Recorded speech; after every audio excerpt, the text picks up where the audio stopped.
Hey, Spill Squad, this is the Benefit Girl coming live with our episode for today.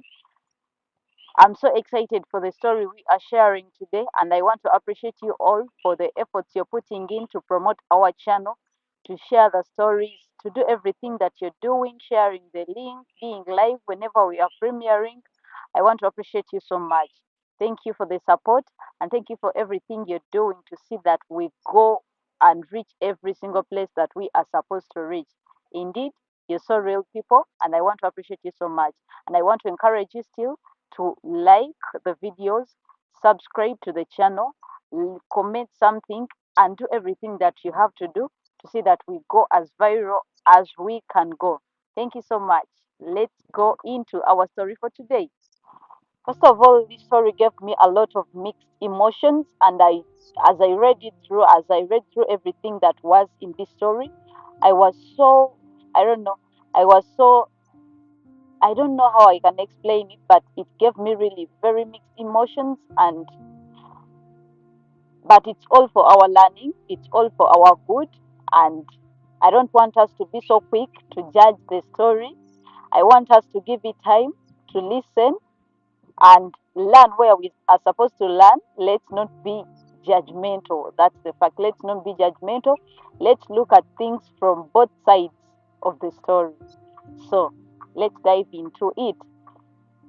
I don't miss my sister, and everyone thinks I'm grieving.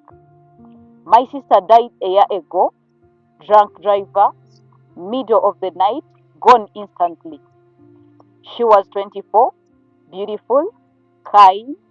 Everyone loved her, the golden child, the angel. At the funeral, I gave a eulogy. People told me it was moving. They hugged me, cried on me, said I was so strong, so brave. But here's the truth I can't say out loud. I don't miss her. I don't even feel sad. If anything, I feel free. My sister made my life hell. No one saw it. Not our parents, not her friends, not the teachers who adored her. She was sweetness like armor, like a weapon, but behind closed doors. She made me feel like nothing, picked me apart, made fun of my body, told me I was stupid, weird, and a burden. She once convinced me to tell her my biggest fear, just so she could use it against me later in front of people I liked. She said I was too sensitive. She laughed when I cried, called me the backup kid, said if I died first, she would wear red to my funeral because black's too boring. I tried to tell people. Once they didn't believe me, said she was just teasing, that she loved me, that I was imagining things. So I shut up, let the lie live, let her be the saint, and now she's gone. And I pretend to be broken. I let people think I am devastated, but the truth is, I sleep better, I breathe easier. There is a quiet in my life that I never had before. And I hate myself for feeling this way, but I don't wish she was still here. And I don't think I ever did. And I don't think I ever did. When I received this story,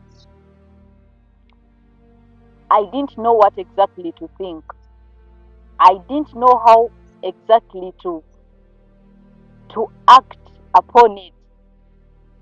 I didn't know what I was going to do exactly, but I want us to understand this person from their place where they are and from the place of the late. I want us to have both the two sides of the story. And now that we have this side, let us presume, because the late don't speak, so let us presume that the lady's side was the package side where that image the late painted as she was still alive. The, the story says she was the golden child, she was the angel, she was the beloved of all the circles they went into. She was the beloved. She was the golden girl. So, to her side, we shall look at it in that perspective. And to this individual here, we shall look at it from the story's perspective. And I want us to just understand. I want us to just understand the place of this person. She feels frustrated. She lost a sister. But in losing this sister, she again feels relieved for the pain that the late sister caused her. Let us let us first give a deep thought of such a kind of situation where someone can be in such a place. You feel broken, you feel relieved, you feel sad, you feel happy. People think you're grieving. When you're seated somewhere in your room, you feel a certain quietness, a certain calmness, and you feel like all things work together for your good. But that feeling, even when people come to you just to comfort you, to be some good people, showing you some kind of love, and what you feel inside is relief. You feel like this was for my good. And in my judgment, however much our dear late sister did that, I don't judge that the only way out was death. But now that it came this way, we should look at it in this perspective. I picked certain lessons in this story. As you also comment yours in the comment section, I want us to go through these stories, the lessons I got, and you also write what you got. And we learn from it, because this is happening in our world where we are living. This is happening in the very areas where we live. Imagine, this is a family. What the mother feels, this girl sees what the parents feel. She sees what the father maybe feels. The other siblings, what they are feeling. She wants to grieve with them. Other people around the area are grieving. She wants to grieve with them. But deep inside, she's thankful that this individual no longer exists in her life. What an irony. What what what a kind of space to live in. So let's go into the lessons I had to get from this. I really want to hear or want to read what you personally got from this story. Let's go into the lesson. I personally was able to delve and get some lessons, but this story kind of frustrated my heart. I felt so downcasted. I don't know, but I really felt a certain way. So my first lesson will be abuse isn't always visible. Abuse is not always visible. So be slow on how you judge matters and how you judge people. Because in this instance, the dear girl cannot even explain to the family, because as the sister was still alive, she tried to explain that. But because of the package she was in front of the family, in front of the family members, the friends, she was not listened to. So now she cannot explain anything.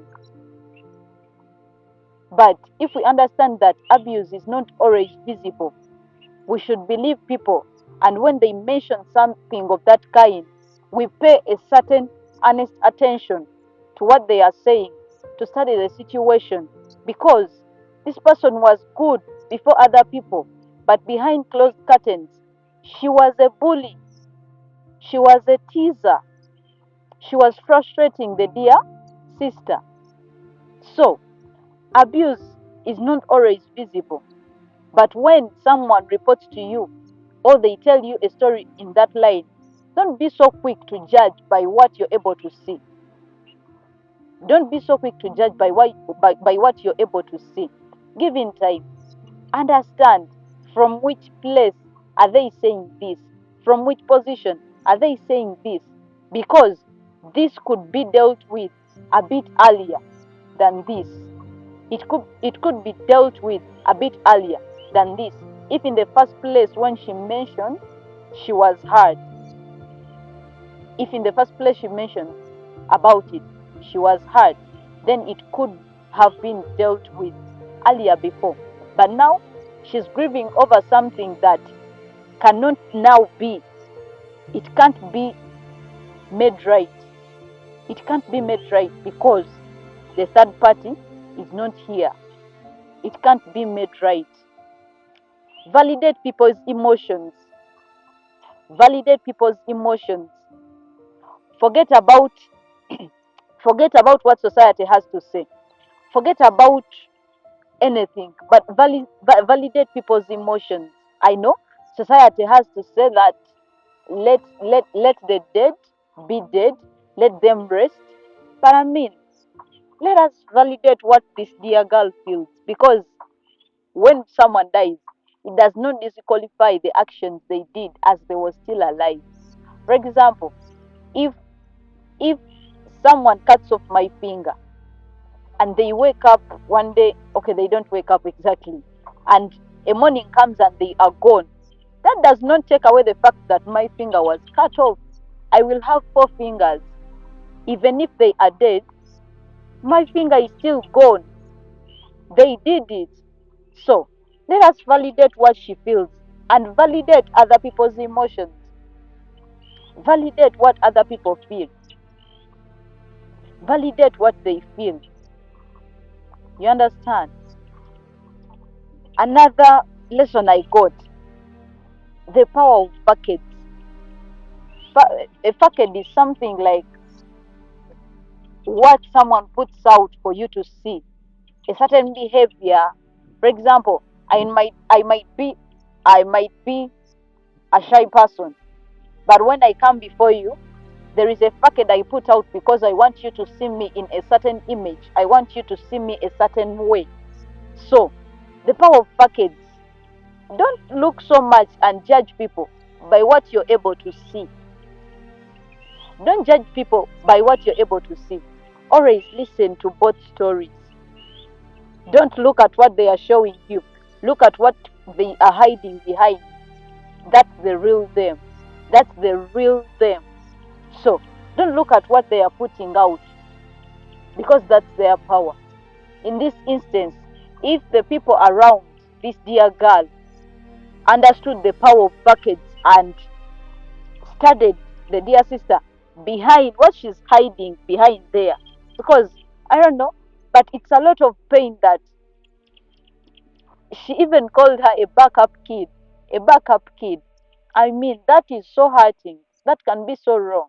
That can be so wrong. Really wrong.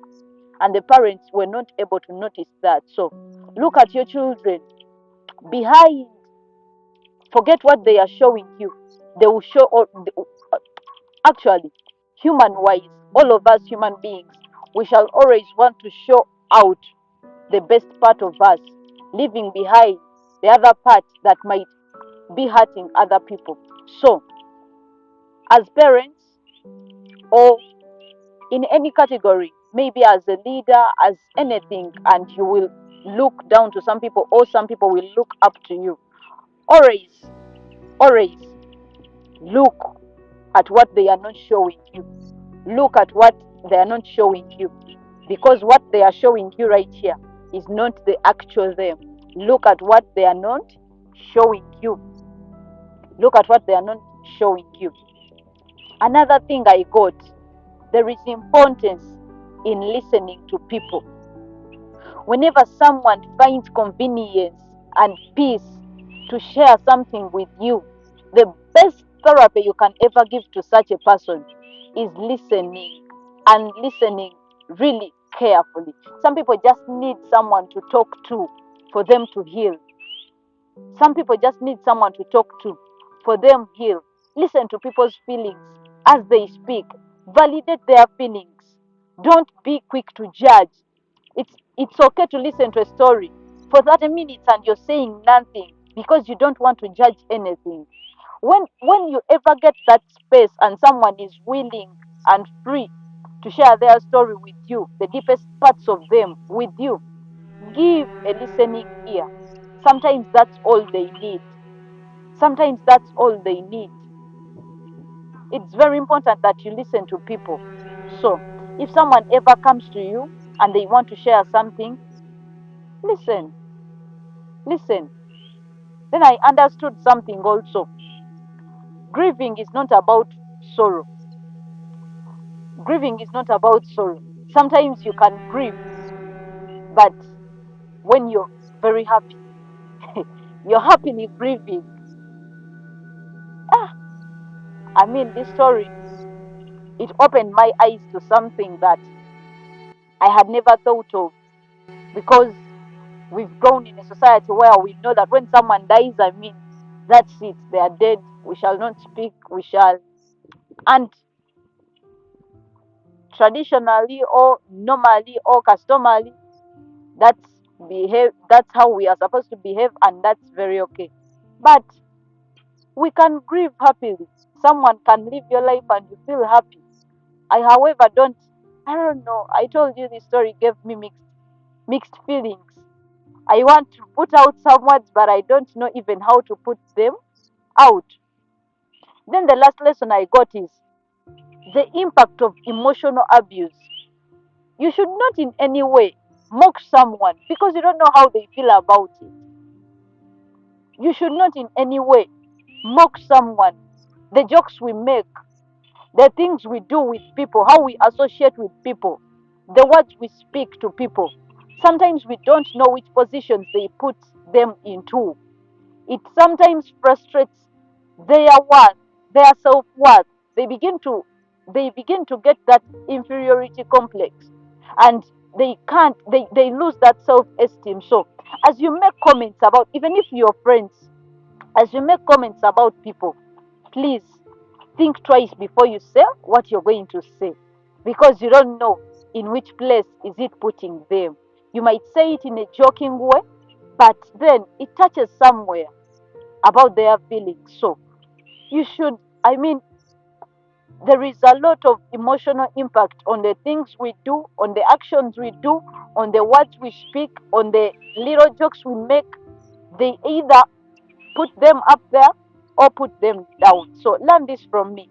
Before you say anything to someone, understand this individual.